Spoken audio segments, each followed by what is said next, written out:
Ladies and gentlemen, let me talk to you for a moment because this right here is for anyone who's ever loved too hard, stayed too long, and explained themselves one too many times. I want you to understand something real simple tonight. The strongest message you will ever send is not a speech, not a text, not a confrontation. It's your silence combined with your growth. When you make someone feel erased from your life, not out of bitterness, but out of self-respect, that's when reality finally hits them. Ladies and gentlemen, let me slow this thing down and talk to you real plain, because this is where most people get it wrong. Your absence is louder than your arguments. You see, when someone hurts you, the first instinct is to speak up, to explain, to defend, to prove your pain. You want to make them understand what they did to you. You rehearse conversations in your head, thinking if you just say it the right way, they'll finally get it.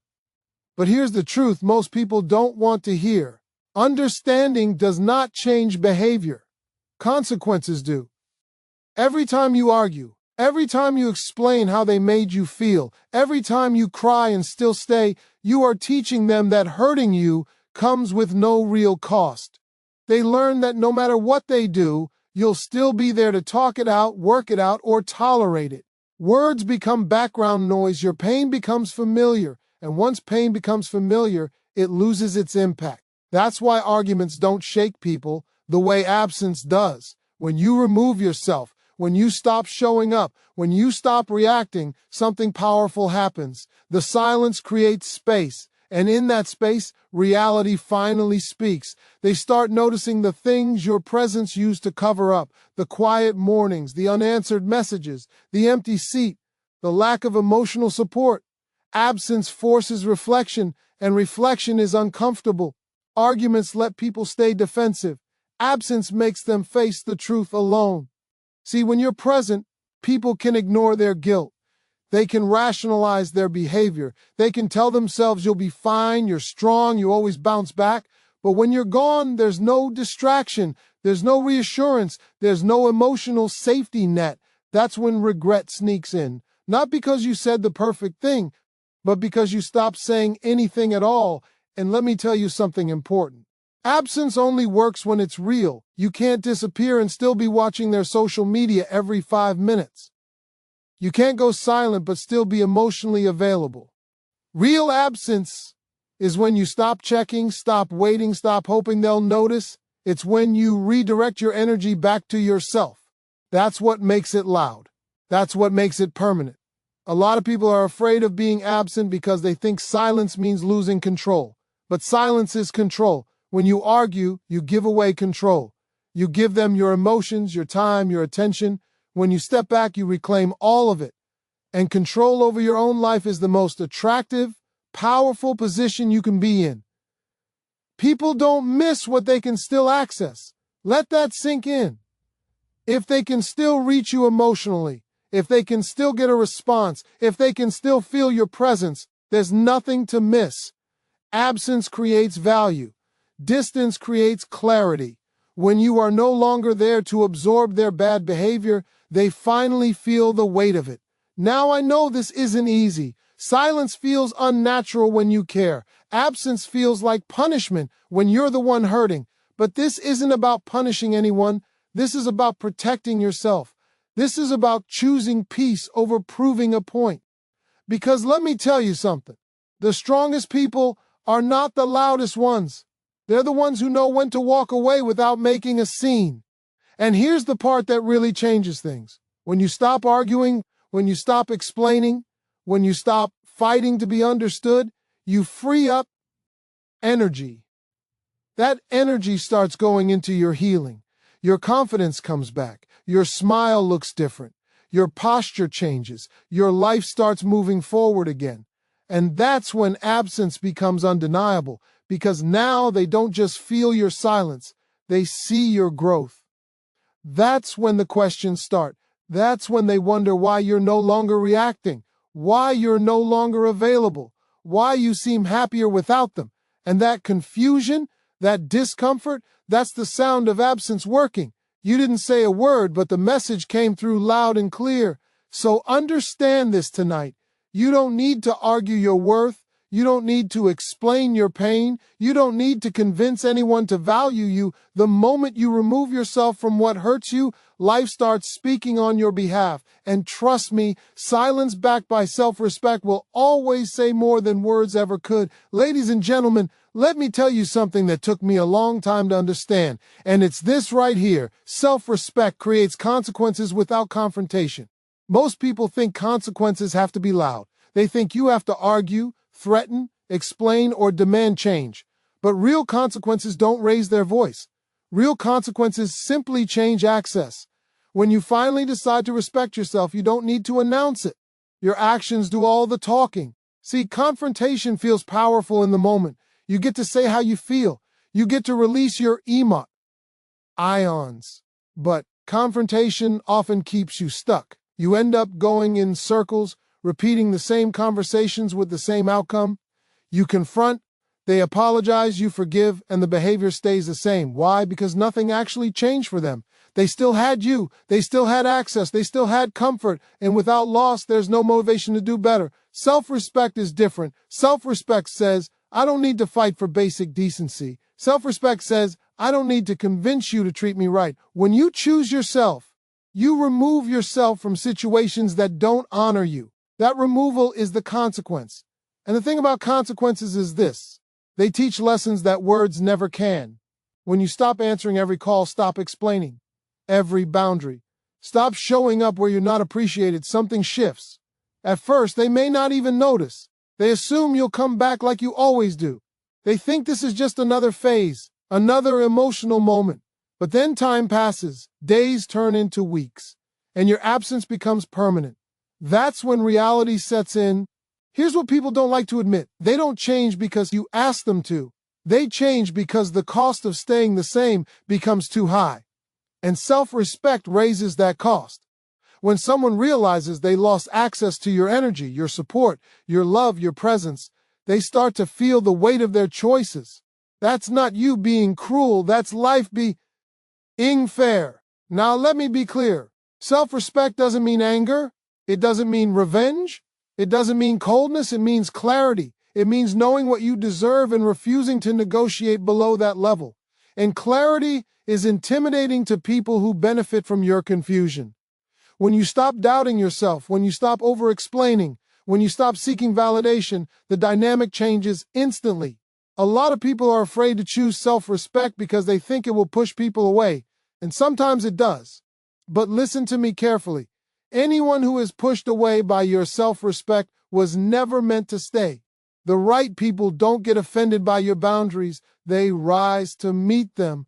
Only the ones who are taking advantage of you complain when access is limited. And here's the part that hurts but heals at the same time. When you stop confronting and start choosing yourself, you may never get an apology. You may never get closure. You may never hear them admit what they did wrong. But what you do get is peace. You get your dignity back. You get your power back. And that's worth more than any apology that comes too late. Self-respect also changes how you see yourself. You stop questioning your worth. You stop blaming yourself for someone else's behavior. You stop asking why you weren't enough. You realize the problem was never your value. It was their capacity. And once you see that, you stop trying to prove yourself to people who were never qualified to judge you in the first place. When you live in self-respect, your life becomes less chaotic. You don't chase. You don't beg. You don't argue. You simply move differently. And that difference is felt.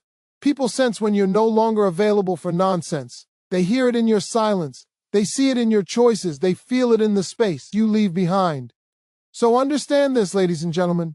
You don't need to confront every disrespect. You don't need to explain every boundary. You don't need to fight every battle. Sometimes the most powerful response is simply walking away with your head high. Self-respect doesn't ask for change. It demands it through action. And when you finally choose yourself, the consequences take care of themselves.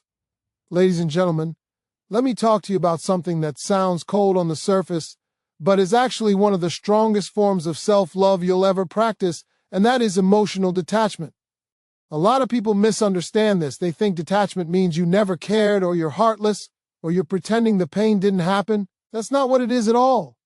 Emotional detachment is not about denying feelings. It's about no longer letting those feelings control your decisions, your peace, or your future. When you're emotionally attached, everything revolves around how someone treats you. Your mood rises and falls based on their attention. A text can make your whole day. Silence can ruin your week.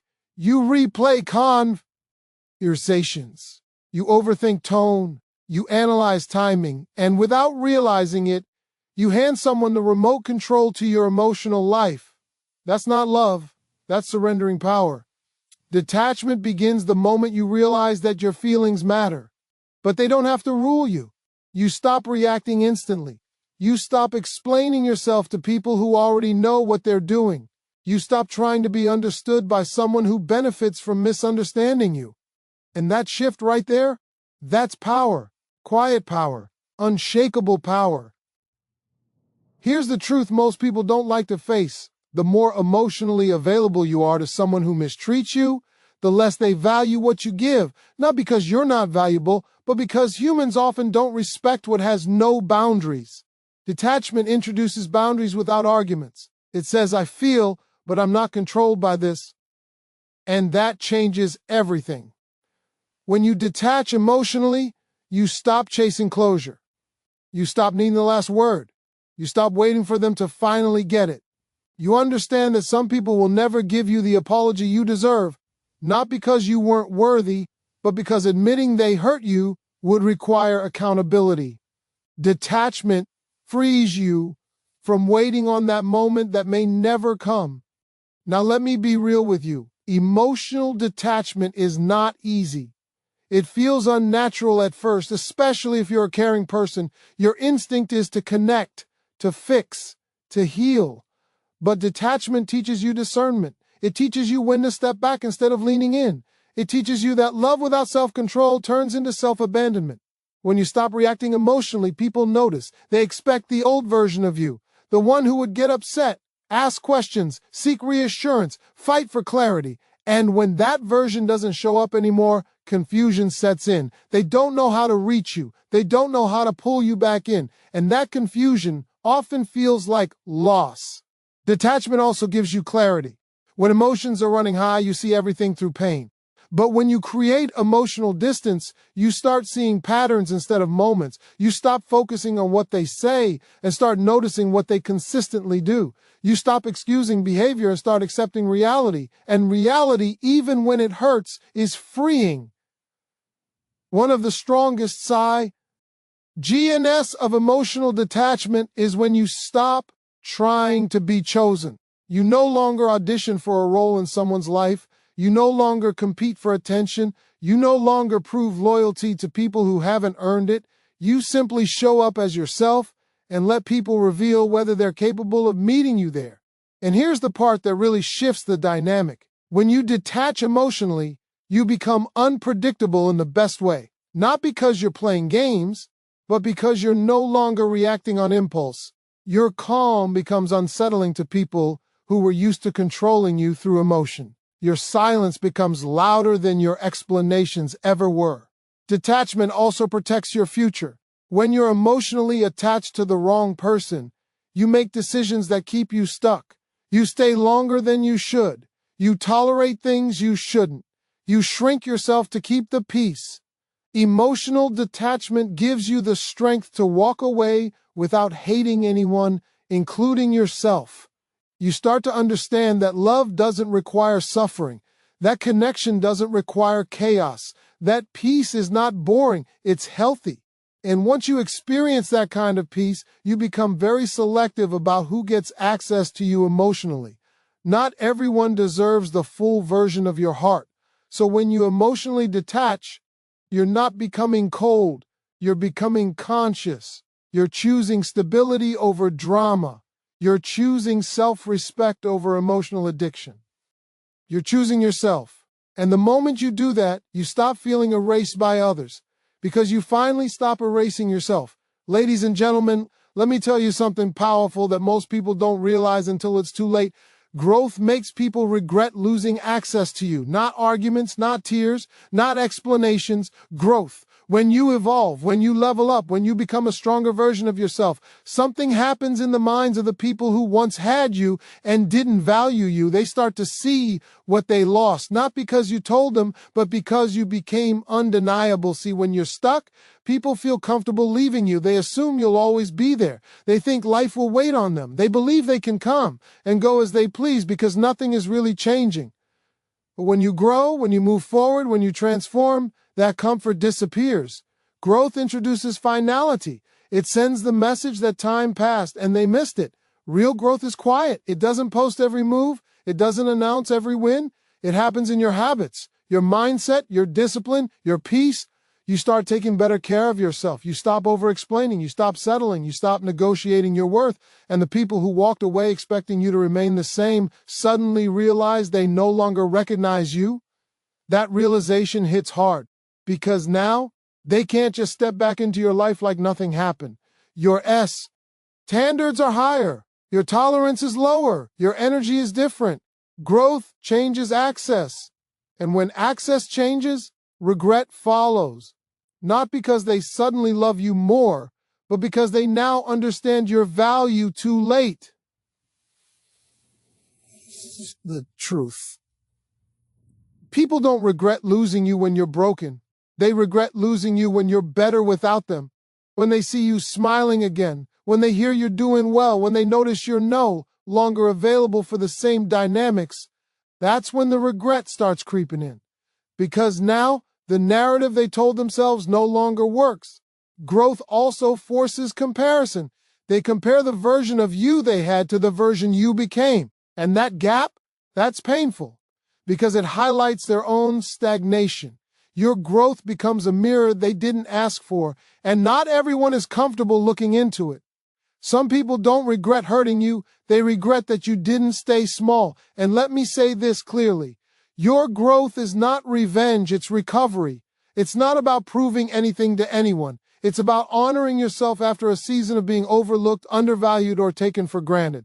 When you grow, you're not trying to make anyone feel bad. You're just finally doing right by yourself. Growth also attracts new opportunities, new people, new experiences. And when someone from your past sees that you've moved into a new chapter without them, it hits differently. They realize they no longer fit. They realize the success they once had is gone, and that loss feels heavier when you're thriving. Here's what most people don't understand. When you grow, you don't just change your life, you change the rules. The same behavior that was once tolerated is no longer acceptable. The same excuses don't work anymore, and that boundary is painful for people who benefited from your old limits. Regret doesn't always show up as an apology. Sometimes it shows up as curiosity, as checking in, as sudden interest, as I've been thinking about you. But understand this, regret does not equal readiness. Just because someone regrets losing you doesn't mean they're capable of meeting you where you are now. And this is where growth protects you. Because the version of you that leveled up won't settle for the version of them that stayed the same. You don't go backward to make someone comfortable. You don't shrink to be familiar. Growth teaches you that not everyone deserves access to the upgraded version of you. When you truly grow, you don't need validation from the past. You don't need closure. You don't need explanations. Your life speaks for you. Your peace speaks for you. Your happiness speaks for you. And the regret others feel is not your responsibility to manage. So understand this, ladies and gentlemen. Growth is the loudest response you'll ever have. It's the clearest message you can send. Not by chasing, not by explaining, not by proving, but by becoming. And when you become everything you were meant to be, the people who fail to value you will feel it deeply, whether they ever admit it or not. Ladies and gentlemen, let me leave you with something that ties all of this together in a way that most people don't fully understand until life teaches them the hard way. When you truly move on sincerely, when it's real and not performative, when it's not done to get a reaction, the energy shifts automatically. You don't have to force it. You don't have to announce it. The shift happens because you are no longer operating from the same emotional space. And people feel that, whether they want to or not. See, a lot of folks say they've moved on, but they haven't. They've just gone quiet while still holding on. They still check their phone. They still replay old conversations. They still imagine what it would feel like if that person came back with regret. That's not moving on. That's waiting in silence. And waiting keeps the energy stuck. Nothing changes when you're still emotionally parked in the same place. Sincere moving on happens when your focus truly changes. When you wake up and that person is no longer the first thought on your mind. When your happiness is no longer tied to whether they regret losing you. When your decisions are no longer influenced by how they might react.